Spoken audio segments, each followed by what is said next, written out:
오직 예배, 오직 전도.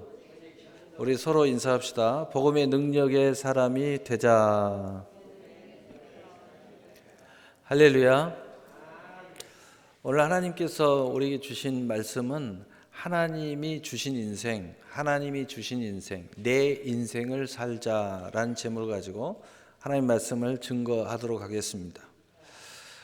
사람들은 다들 인생을 살아갑니다. 제각각의 인생을 살아갑니다. 그러나 자세히 들여다보면 그다지 제각각이지 않다는 것을 알 수 있습니다. 거의 대부분의 삶이 남을 따라가거나 세상을 따라가는 삶을 산다는 것을 우리는 금세 알 수 있습니다. 그 이유는 바로 자신의 삶에 만족감이 없다는 것이 바로 이유일 것입니다. 행복과 불행의 기준이 자신에게 있지 않고 남에게 있다는 것입니다. 모든 삶의 성공과 실패, 행복과 불행이 남과 비교해서 온다는 바로 그것은 하나님께서 특별히 주어진 자신만의 인생을 살지 못하는 데서 찾아오는 묶임이기 때문입니다.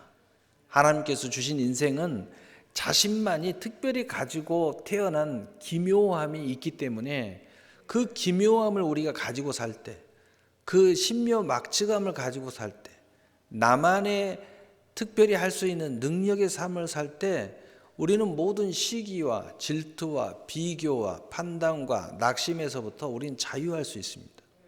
그리고 자족할 수 있습니다. 그리고 거기에 영광이 있습니다. 그리고 거기에 나의 안식이 있어요. 그리고 여기에는 하나님의 형상이 회복되는 역사, 거기에 하나님의 형상대로 창조한 창조에 하나님의 섭리가 있습니다. 그래서 어느 누구하고 비교할 수 있는 것이 아니기 때문입니다. 그래서 비교할 필요도 없습니다. 그래서 시기할 필요도 없고 질투할 필요도 없어요.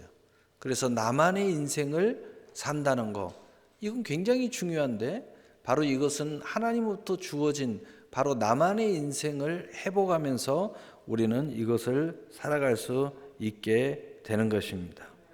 그래서 시편 139편 14편은 이렇게 말합니다. 내가 주께 감사함은 나를 지으심이 심히 기묘하심이라. 주께서 하시는 일이 기이함을 내 영혼이 잘 아나이다. 우리 한 사람 한 사람이 너무 신묘막측하다는 거예요. 어느 한 사람을 감히 누가 그 사람을 판단할 수 없게끔 하나님이 창조해 놨다는 거예요. 각자의 한 사람 한 사람은 너무나도 독특함이 기묘함, 하나님의 기묘함, 하나님의 형상의 기묘함을 가지고 있다는 거예요. 그래서 우리가 그것을 찾아서 내 인생을 찾아 살면은 모두 다 기묘한 삶을 살 수 있어요. 모두 다 능력 있는 삶을 살 수 있어요. 그러니까 이런 삶을 우리가 회복해서 이런 삶을 찾아서 나의 인생을 살면은 우리는 서로가 딱 모일 때 비교가 되지 않아요. 각자의 기묘함을 가지고 있기 때문에 우리는 서로 도와줄 일이 있고 협력할 일이 있고 또 협력할 때마다 하나님의 선을 이룰 때마다 각자의 모습으로 협력하기 때문에 너무나 자유하고 독특하고 행복함 속에서 모든 것을 합력하여 선을 이룰 수 있게 되는 것입니다. 그래서 우리 개인들은 하나님께서 신묘막측하게 기묘하게 창조하셔서 절대로 개개인이 똑같지 않으며 반드시 인간 자신에게 가장 특별한 모습이 발견되게 하게 된다는 거예요. 나만의 독특함을 가지고 있다는 겁니다.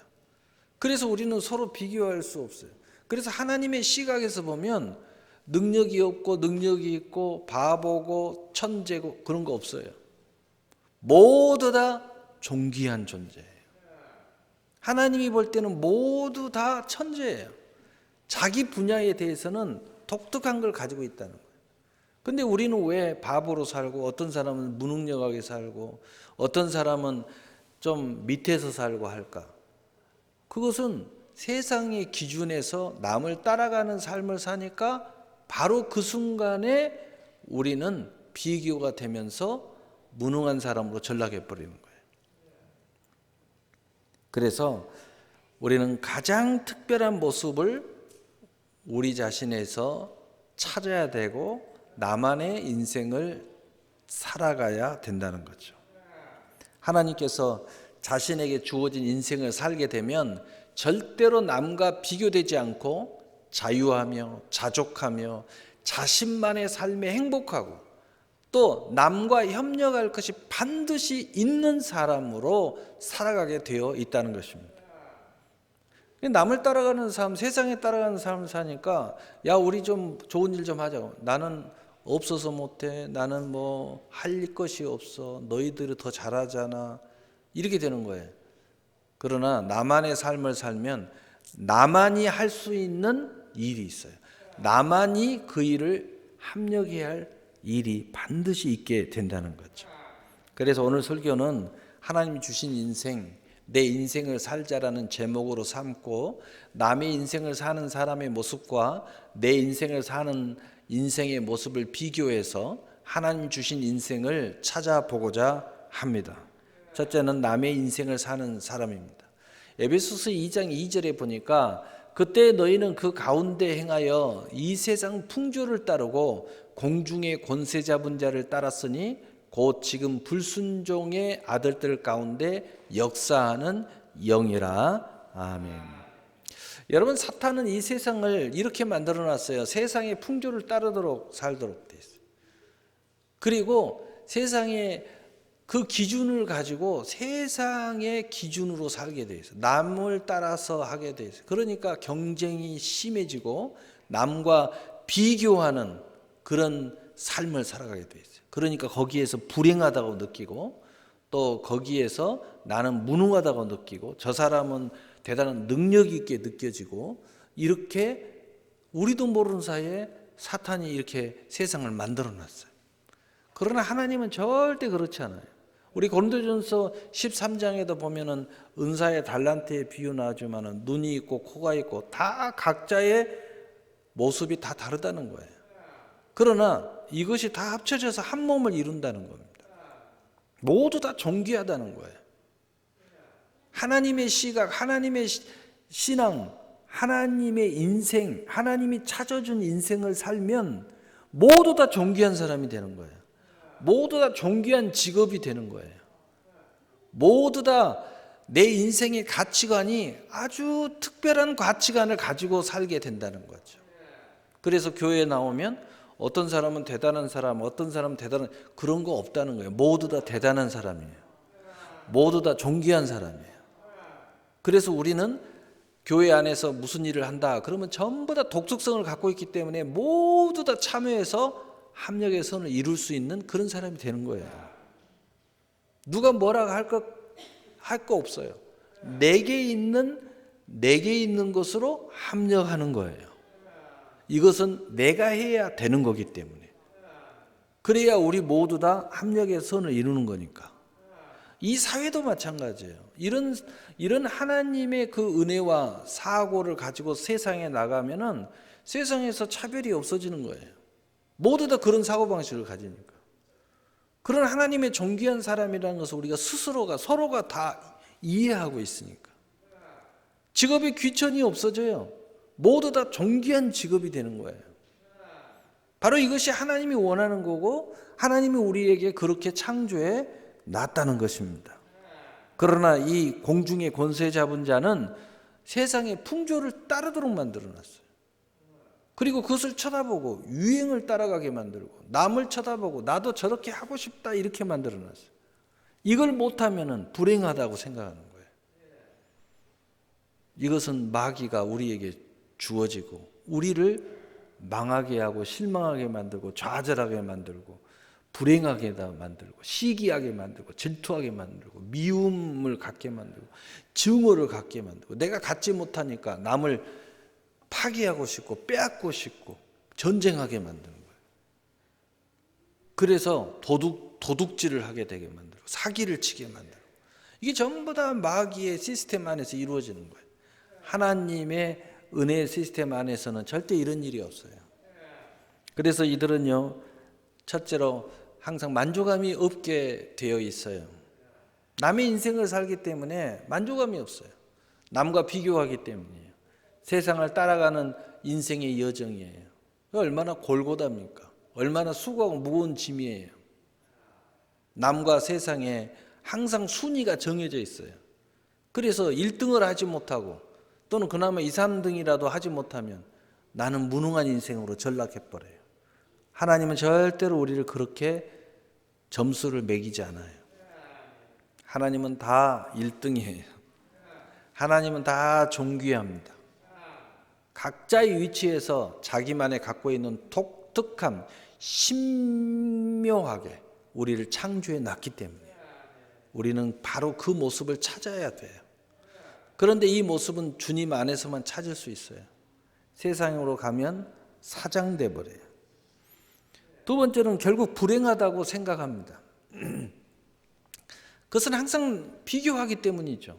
항상 기준이 세상의 풍속에 있기 때문에 나는 항상 못 가진 자고, 나는 항상 뒤떨어진 자고, 나는 항상 이렇고 저렇고.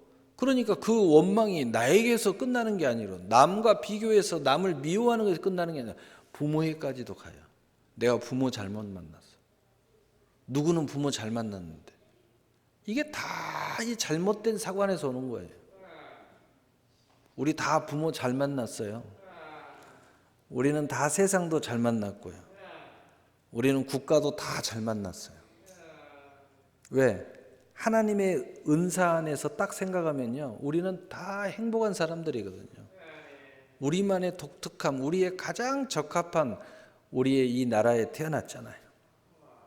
여러분 이것을 잘 알아야 돼요. 그래서 이 사람들은 결국 불행하다고 생각할 수밖에 없는 거예요. 세상의 유행을 따라 살기 때문에 그 유행에 뒤처지면 나는 불행하다고 생각하는 거죠.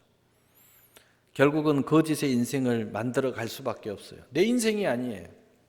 남의 인생을 따라가는, 세상의 인생을 따라가요. 유행을 따라가니까 자꾸 거짓된 자기를 만드는 거예요. 그리고 거짓된 행복을 말하는 거예요.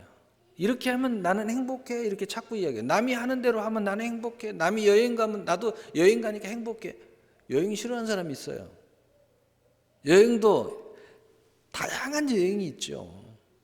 어떤 사람은 드라마의 여행을 가는 사람이 있고, 어떤 사람은 산행의 여행을 가는 사람이 여러 가지죠.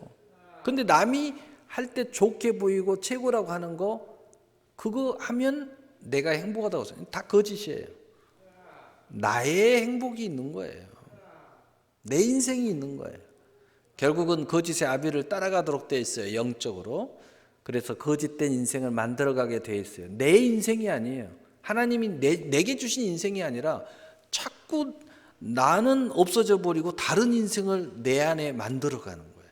얼마나 불행해요. 그래서 한순간 이것이 딱 무너지면 인생이 어떻게 돼요?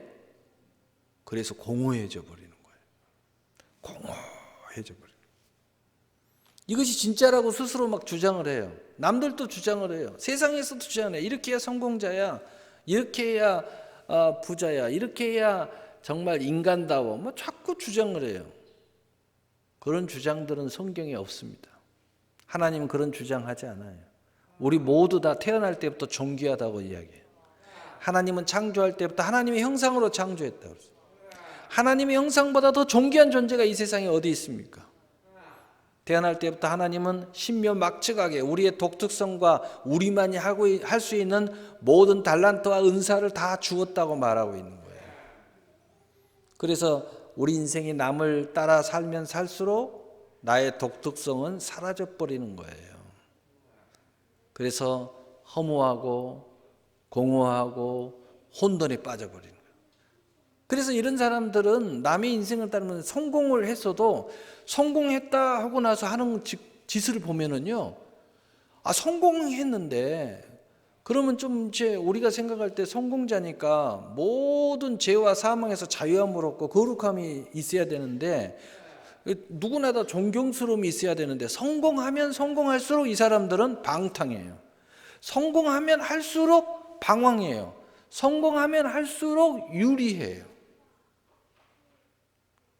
그러니까 이 세상이 이제 어떻게 됐어요? 성공자일수록 존경할 사람이 하나도 없는 거예요. 우리가 저 사람은 정말 존경스럽다 이런 사람들이 없어요. 우리나라도 보세요. 어느 정도 좀 권력이 있고 뭐 한번 보세요. 뭐 우리나라뿐만 아니죠. 뭐 세상이 다 그런 거예요. 참 안타까운 현실입니다. 그래서 이 사람들 속에서도 사랑이 최고라고 말합니다. 그런데 그 사랑을 자세히 살펴보면 남을 따라가고 세상을 따라가는 것은 다 욕심으로 사랑해요. 이기심으로 사랑해요. 정욕으로 사랑해요. 결국 이 사랑은 우리가 노래하지 않습니까? 세상의 대중가요에 사랑 이야기하면 슬픈 이야기예요. 사랑 이야기하면 고통의 씨앗이라고 그래요. 사랑을 이야기하면 외로움이라고 그래요. 사랑하기 때문에 떠나보낸다. 사랑하기 때문에 날마다 그리워한다. 이런 얘기. 여러분, 하나님 사랑은 이런 거 아니에요. 하나님 사랑 제로 하면은요, 슬픔 없어요. 고통 없습니다. 애로움 없어요. 그리움 없습니다. 이건 다 세상에서 말하는 잘못된 사랑을 하고 있기 때문이죠. 그래서 전도서 12장 6절 8절에 은줄이 풀리고 금그릇이 깨지고 항아리가 샘 곁에서 깨지고 바퀴가 우물 위에 깨지고 흙은 여전히 땅으로 돌아가고 영은 그것을 주신 하나님께로 돌아가기 전에 기억하라. 전도자가 이르되 헛되고 헛되도다. 모든 것이 헛되도다. 이 세상이 전부 다 이렇게 헛된 삶을 살고 있다는 거예요. 하나님 주신 형상을 회복하지 못해요. 하나님 주신 이 독특한 신묘막측한 존재의 존귀함을 찾아보지도 못하고 허무하게 살다가 허무하게 가버리는 것이 오늘날 인생들이라는 거예요. 자, 그렇다면 자기 인생을 사는 사람은 어떤 모습일까요? 요한복음 15장 7절에 너희가 내 안에 거하고 내 말이 너희 안에 거하면 무엇이든지 원하는 대로 구하라. 그리하면 이루리라. 우리는 하나님이 창조해놨어. 인간은 하나님이 창조했죠. 세상도 하나님이 창조했죠. 그래서 주님 안에서 우리가 내 인생을 찾을 수 있는 거예요. 나의 존귀함을 회복할 수 있어요. 이걸 알아야 돼요. 그럴 때 무엇이든지 할 수 있는 사람이 돼요. 내 인생을 내가 원하는 대로 능력 있게 독특함을 가지고 남에게 비교되지 않고 판단받지 않고 자유함으로 진정한 자유자로 살 수 있게 되는 거예요. 그래서 우리는 잃어버린 걸 회복하기 위해서는 주님 안에 철저히 들어와야 돼요. 그래서 주님 안에서 나를 찾아야 되는 거예요. 하나님이 본래 내게 주신 나만의 인생을 찾아야 돼요. 그래서 바로 자기 인생을 사는 사람은 첫째로 주님 안에 사는 모습을 보여요. 왜? 주님 안에 들어가면 들어갈수록 진짜 내 인생이 찾아지거든요. 내가 얼마나 존귀한지 알거든요. 하나님이 내게만 주신 그 달란트를 내가 찾게 되거든요. 내 능력을 찾게 돼요. 내 인생을 찾아가는 거예요. 여러분, 이 세상에서 세상 따라가므로 얼마나 많은 사람들이 내 인생을 잃어버렸어요. 얼마나 많은 청년들이 내 인생을 잃어버린지 몰라요. 얼마나 많은 인생들이 이제는 가정도 잃어버리고 미래도 잃어버리고 꿈도 잃어버리고 너 왜 사니? 그럼 모르겠어. 너 왜 그러면 이런 일을 하니? 그냥 먹고 살려고. 이렇게 돼버렸어요. 너는 왜 결혼 안 하니? 결혼해서 뭐 하게요? 모든 걸 잃어버린 이런 삶을 살게 됐다는 거예요. 주님 안에 살 때 진짜 내 인생을 찾아요. 내 인생에서 원하는 것을 할 수 있는 사람이 되는 거예요. 그리고 잃어버린 하나님의 형상을 회복하게 돼요.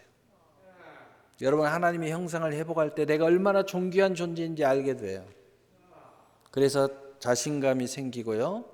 그리고 모든 사람들 앞에서, 세상 앞에서 자유함이 생기는 거예요. 얼마나 많은 사람들이 눈빛 하나도 제대로 쳐다보지 못하고 사는지 몰라요. 너무 안타까워요. 얼마나 많은 사람들이요, 이상한 짓을 하는, 그 힘이 그런 걸 못하니까 술 마시고 술 기운이 큰 소리 쳐요. 너무 그런 모습을 보면은 너무 가슴이 아파요.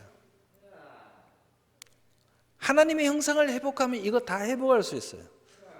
여러분 당당해지고 가슴 피고 살 수 있어요. 남이 뭐라 해도 신경 안 써요. 왜? 나만의 독특함이 있고 나만의 자유가 있고 나만의 인생을 살기 때문에 누가 뭐라고 한다고 상처받을 일도 없어요. 왜? 나는 그들의 말에 매임이 없어요. 누가 뭐라 해도 전혀 문제되지 않아요. 여러분 많은 연예인들이 뭐 댓글 달고 하니까 막 그것 때문에 고통을 받는데요. 우리 하나님 형상 회복하고 나만의 인생을 찾게 되면요. 누가 댓글을 달고 어떤 일을 해도 그거 전혀 영향 안 받아요. 왜? 내 인생을 살아가는데 뭔 상관이에요. 그리고 절대 영향을 받지 않아요. 그래서 우리가 잃어버린 하나님의 형상을 회복하면 자녀의 권세가 회복되죠. 특권이 회복되죠. 그리고 하나님이 본래 우리에게 주었던 생육하고 번성하고 충만하고 정복하고 다스려라. 창세기 1장 28절에 그 하나님의 축복이 회복돼요. 그래서 이제는 항상 세상의 노예로 사는 것이 아니라 세상 따라가면 노예가 됩니다. 다른 사람 따라가면 그 인생의 노예가 돼요. 묶였죠. 그런데 이제는 내 인생을 살기 때문에 주인이 되는 거예요. 내가 주도권을 가지고 살아요. 요즘 사람들은 주도권을 잃어버렸어요. 그래서 눈치 보는데 아주 일각견이 있어요. 세상 눈치 봐야지. 너무 눈치를 보고 살아요. 내 인생이 뭔지를 모르겠어요. 여러분 주도권을 가지고 사십시오. 하나님이 이 세상의 주인으로 인간을 창조해 놨잖아요. 그 위에 딱 세워놨어요.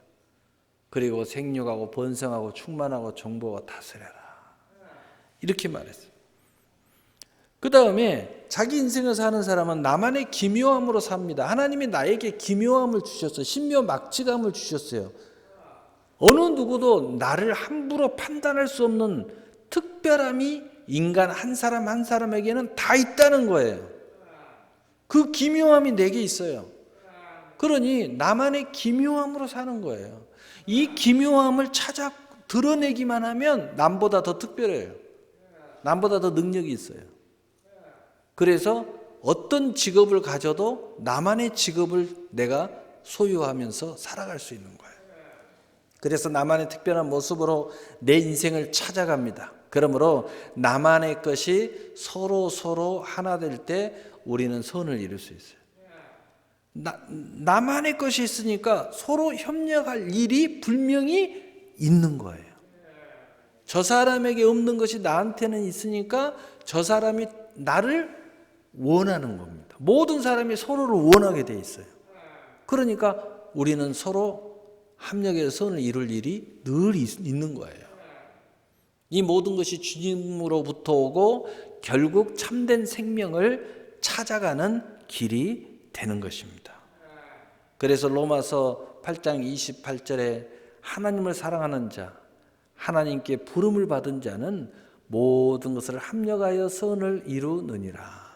우리 억지로 선을 이루는 게 아니에요. 하나님의 명령이니까 이루는 게 아니에요. 뭐 똑같은 사람끼리 똑같은 뭐 독특함도 없이 똑같은 유행 따라 사는 사람들이 무슨 협력하여 선을 이룰 게 뭐 있어요. 10사람이 모이면 2명만 하면 되지. 왜? 너도 할 수 있고 나도 할 수 있으니까. 그러나 이 하나님의 특별함을 소유하게 되면 모두 다 한 사람도 빠지지 않고 다 합력의 선을 이룰 수 있어요. 나만의 것이 특별한 게 다 틀리니까. 그래서 디모데전서 6장 18절 19절에 설을 행하고 선한 사업을 많이 하여 나누어 주기를 좋아하고 너그러운 자가 되게 하라. 이것이 장래 자기를 위하여 좋은 터를 쌓아 참된 생명을 취하는 것이니라. 우리가 이런 모습을 우리는 가질 수 있어요. 모두 다 선을 행할 수 있고요. 선한 사업에 부할 수 있고요. 모두 다 나눠주기를 좋아하는 사람이 되고 또 장래에 좋은 터를 쌓을 수 있는 모두 다 누구나 다 하나님의 형상 안에서는 다 이것이 이루어질 수 있어요. 마지막으로 에디슨 이야기를 하고 오늘 말씀을 마치려고 합니다. 여러분 에디슨이 누군지 모르는 사람 거의 없을 거예요. 발명왕이라고 부르는 에디슨은 이 전구, 축전지, 축음기, 또 전기, 송화기 등등의 1300여 개의 발명을 했어요. 오늘날 문명을 누리는데 우리가 결정적인 역할을 한 사람으로 우리는 말합니다. 그러나 놀라운 건 에디슨이 학교 공부 잘한 사람 아닙니다. 회사를 잘 다니는 사람도 아닙니다. 회사를 다니면서 수없이 잘려요. 제대로 다니는 회사가 없어요. 그가 학교를 다닐 때는 늘 학생들에게 놀림을 받고 선생들에게 늘 꾸중을 들었던 아이였습니다. 결국 9살에 학교에서 전응하러 도저히 교육을 할 수 없다. 그리고 퇴학을 당했습니다. 학교에서 교육이 안 된다는 거예요. 퇴학당한 사람이 에디슨이에요. 그때서부터 그의 어머니가 가정에서 교육을 했는데 어머니가 교육한 것은 그에게 제일 먼저 이 말을 해줬다. 계속 반복해서 너는 전응아가 아니야. 하나님께서 너에게 특별한 재능을 주셨어. 너에게 주신 것을 엄마하고 같이 찾자. 이 이야기를 계속 하면서 가정교육을 했대요. 그때서부터 신앙 안에서 에디슨의 그 호기심을 알아차린 어머니는 늘 칭찬과 격려를 아끼지 않고 그가 뭔가 하고 뭔가 실험하기를 원하고 뭔가 이렇게 또닥또닥 만들기를 원하는데 아주 지원을 해주고 그렇게 하도록 만들어 줬다고 합니다. 12살까지 어머니가 가정교육을 했고 그는 직장을 다니면서 돈만 생기면 자신의 호기심을 해결하기 위해서 필요한 책을 샀고 실험을 시작했다고 합니다. 이렇게 해서 전응아 에디슨은 어느덧 자신의 인생을 살게 되므로 우리가 아는 발명왕이 된 거예요. 얼마나 놀랍습니까? 그가 학교 다닐 때 과연 발명왕이 되리라고 누가 생각했겠어요? 그러나 에디슨은 자기 인생을 산 거예요. 자기 인생을 찾은 겁니다. 뭐 안에서요? 어머니의 그 일찍 어린 신앙의 교육 안에서 찾은 거예요. 오늘 말씀의 결론을 내리겠습니다. 남의 인생을 그만 멈추십시오. 그것이 살 길입니다. 그것이 나중에 나이 먹어서 우울증 안 걸리는 거예요. 나이 먹어서요 얼마나 많은 사람들이 우울증에 시달리고 고통에 시달리는지 몰라요. 나는 그런 사람들 만날 때마다 너무 안타까워요. 어쩌다 이런 인생을 사셨습니까?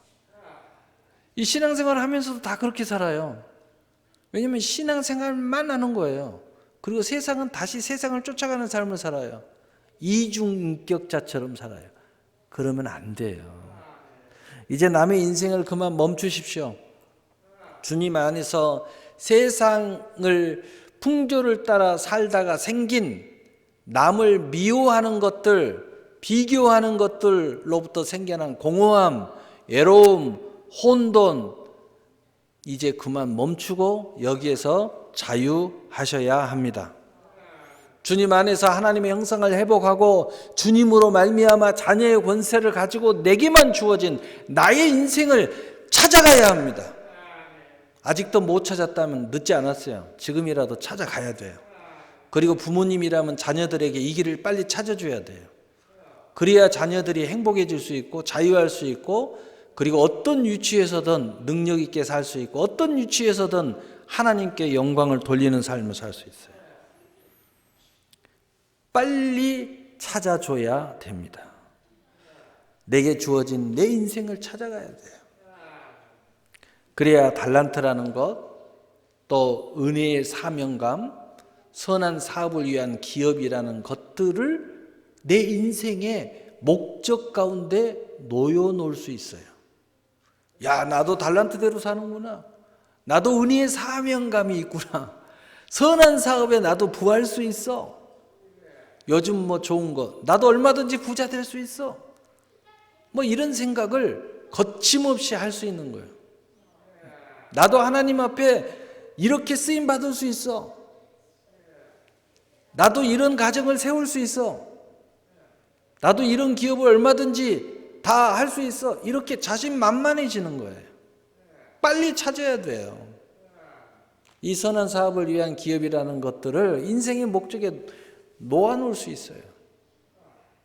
바로 이때 여러분은 참 자유로움이 주어질 겁니다. 얼마나 자유로워요. 나의 최고의 모습을 내가 가지고 있으니까. 나만의 독특함을 가지고 있으니까. 나만의 기묘한 모습을 가지고 사니까. 그리고 내가 이걸 가지고 남을 얼마든지 도와줄 수 있으니까. 내가 이걸 가지고 얼마든지 교회에서 봉사할 수도 있고 또 원하는 것을 내가 무엇이든지 나만이 줄 수 있는 게 있으니까. 나만이 나눌 수 있는 것이 있으니까.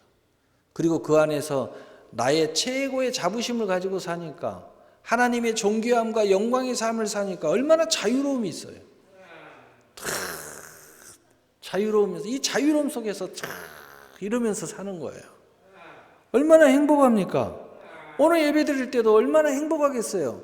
나만의 독특함을 가지고 지금 나와서 나만이 감사할 수 있는 모습을 가지고 하나님 앞에 탁 예배를 드리고 있는 거예요. 내가 한 주 동안 탁 멋지게 살다가 하나님 감사합니다 이러면서 저절로 감사가 나오겠죠. 얼마나 멋집니까? 내 인생을 제대로 살면 참 자유인으로서 나만의 특별함으로 협력하여 선을 이루는 것이 즐거움이 될 것이고 복된 사람으로 살게 될 것입니다. 하나님의 나라와 세상과 남과 관계에서 모든 일에 대하여 합력하여 하나님의 선을 이루지만 나는 언제나 자유롭고 언제나 우리 안에 천국이 있게 될 것입니다. 그리고 누구를 만나도 야, 네 길이에 이런 일이 없어요. 왜? 나도 해야 되고 너도 해야 되고 우리 모두 합력해서 선을 이루자. 왜? 우리 모두 다 필요하니까. 우리 모두 다 서로를 위해서 존귀하니까. 할렐루야. 여러분 바로 이런 삶을 빨리 회복하시고 하나님이 주어진 여러분의 인생을 사시기를 예수님의 이름으로 축복합니다. 사랑의 하나님 아버지 감사합니다.